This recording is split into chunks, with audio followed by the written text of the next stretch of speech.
किया, किसी बेटी को छेड़ने का प्रयास किया, किसी की इज्जत पे हाथ डालने का प्रयास किया या कहीं चोरी डकैती करने का प्रयास किया, तो अगले चौराहे पे जाते जाते पुलिस उसको स्वयं वो भाग नहीं पाएगा। एक जगह से सब कुछ वहीं से उसको पता ही नहीं लगेगा, लेकिन अगले चौराहे पर इससे पहले कि कुछ हो तब तक राम नाम सत्य है की बात सामने आ गई। इतनी सब सुविधाएं देनी है तो उसके लिए सुरक्षा का माहौल चाहिए। संत कबीर नगर जनपद में आने वाले समय में अपना मेडिकल कॉलेज हो, मैंने प्रशासन से पहले ही कह रखा है कि भाई यहाँ के लिए भी जमीन चिन्हित करिए, कहाँ ये बन सकता है। बस अड्डे के निर्माण की कार्रवाई को भी आगे बढ़ाया जा सके, जहां ये हो। अगर इतनी सब सुविधाएं देनी है तो उसके लिए सुरक्षा का माहौल चाहिए, और इसी के लिए integrated command and control centre, integrated command and control centre जहां पे एक ही जगह से बैठ करके, एक कमरे में बैठ करके पूरे नगर और जनपद के प्रमुख स्थानों की सीसीटीवी से एक एक जगह की जानकारी वहां पर कैद होती रहेगी, रिकॉर्ड भी होती रहेगी, लोग देखेंगे भी।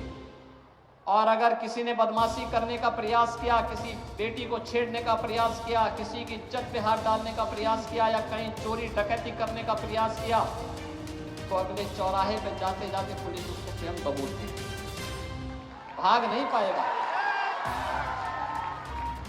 वो भाग नहीं पाएगा। एक जगह से सब कुछ वहीं से उसको पता ही नहीं लगेगा, लेकिन अगले चौराहे पर इससे पहले कि कुछ हो तब तक राम नाम सत्य है की बात सामने आ जाएगी। ये कमांड एंड कंट्रोल सेंटर एक तो सुरक्षा का बेहतर माहौल देगा, और दूसरा ट्रैफिक मैनेजमेंट के लिए। संत कबीर नगर जनपद एक नया जनपद है, एक लंबी यात्रा नहीं हुई, और इस जनपद ने अपनी यात्रा को किस तरीके से तेजी के साथ आगे बढ़ा रहा है।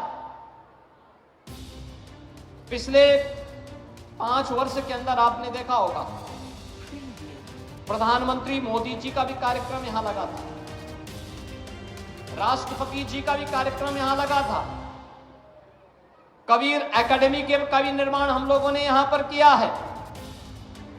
पखरा ताल का पुनरुद्धार करके उसको इको टूरिज्म का एक नया केंद्र बनाने की तैयारी, पक्षी विहार के साथ साथ वहां पर्यटक आ सके, यहां के लोगों में आजीविका के साधन उसके माध्यम से सृजन हो सके, लोगों को मनोरंजन का एक केंद्र बन सके, प्रवासी पक्षियों का एक केंद्र ये पखरा झील बन सके, और मछुआरों के लिए भी मछली पालन का एक प्रमुख केंद्र के रूप में उसको विकसित किया जा सके।